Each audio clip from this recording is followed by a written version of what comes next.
All right, read it and leave. You're not imagining that. That is an 1,100 plus fall off in the Dow. In case you're accounting, make this 10 days straight that the Dow has fallen. And this time on news out of the Federal Reserve that rates are indeed coming down, as they did today by another quarter point.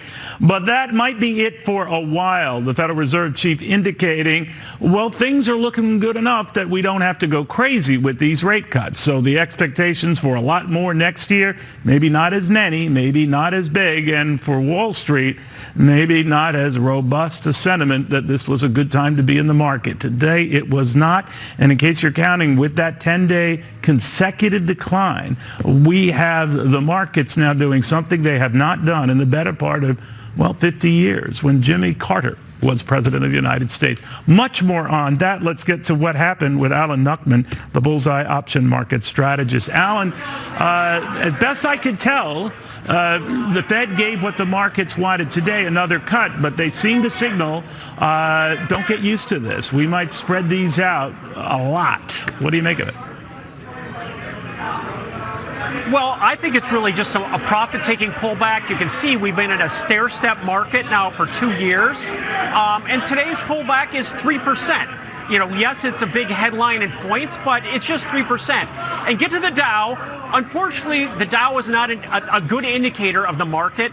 The Dow being down 10 days in a row is mainly because the United Healthcare has dropped 20% in the last, couple of weeks, and it was a $600 stock. The way the Dow is priced, it's priced by share price. So that says that UNH is more important, twice as important as JP Morgan, twice as important as McDonald's, Coke, Apple, Amazon, which is really not true. It's just the way that index is constructed. All right, now, if we can just sort of step back and look at the big picture here then, Alan, what Jerome Powell seemed to be saying is, look, I mean, the things are steady as she goes with the economy, which would be normally interpreted as good news. We've certainly seen it reflected in companies and how much they're making. And to your point, even with this 10-day sell-off for the Dow, the other averages are doing just fine. The Dow itself is still up north of 15% on the year. Other averages similarly doing well on expectations that things are going to be really good with Donald Trump.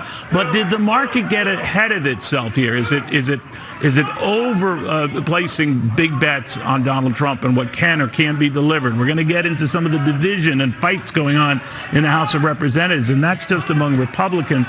Is that sinking in?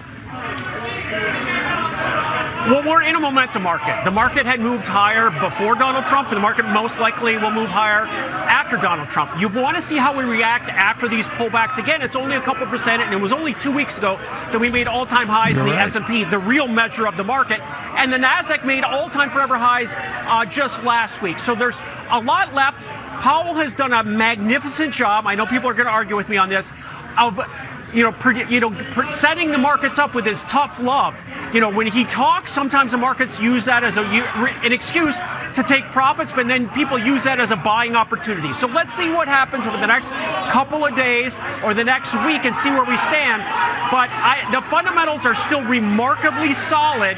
And if you look at the 10-year note yield, which people focus on, I'm an old school guy. So if there was a real concern in the marketplace, then stocks would come down and bonds would go higher, sending yields lower. That didn't happen. Right. This is just profit taking. Presidents don't make markets. Presidents don't break markets. And this is just a pullback until proven otherwise. You mentioned the 10-year. I don't want to get too arcane and wonky for our viewers here, but that is something that a lot of, rates, mortgage rates, auto loan rates are pegged to. And that is now hanging around 4.5%. T. Rowe Price, the big mutual fund powerhouse, is saying rates are going to go at least another point higher, no matter what the Federal Reserve does, because inflation threats are real. And I'm wondering if you buy the thought that this is the market's way of saying those inflation threats are real enough for us to say the president-elect's planned tariffs and some of this other stuff could boomerang. Well, we've seen inflation come down dramatically. And inflation was just not a U.S. problem. It was a global problem. Absolutely. And we've solved that problem a lot better than everybody else. People may not like 2.5%, but 2.5% is a lot closer to 2% than where we were. And 2% has been the normal expectation. I think we might want to guide that up a little bit. 2.5% is something that we can all deal with. We may not like it, but that's just the reality of the marketplace. And what I'm looking for is I think with the next administration, there's going to be pressure to push rates down because that's going to stimulate the economy. We all know that pulpit pressure can have an impact in the markets. I'm looking for the 10-year note yield to go below 4%, and then we could see mortgage rates back in the 5% level, and that would be very, very positive for real estate and for that part of the economy. All right, we'll see what happens, my friend. Thank you very, very much. By the way, as the selling accelerated by day's end, I was telling you that this is the lowest certainly since 1978 that we had seen this type of performance. For 10 days in a row, the Dow is down. Actually, it goes back to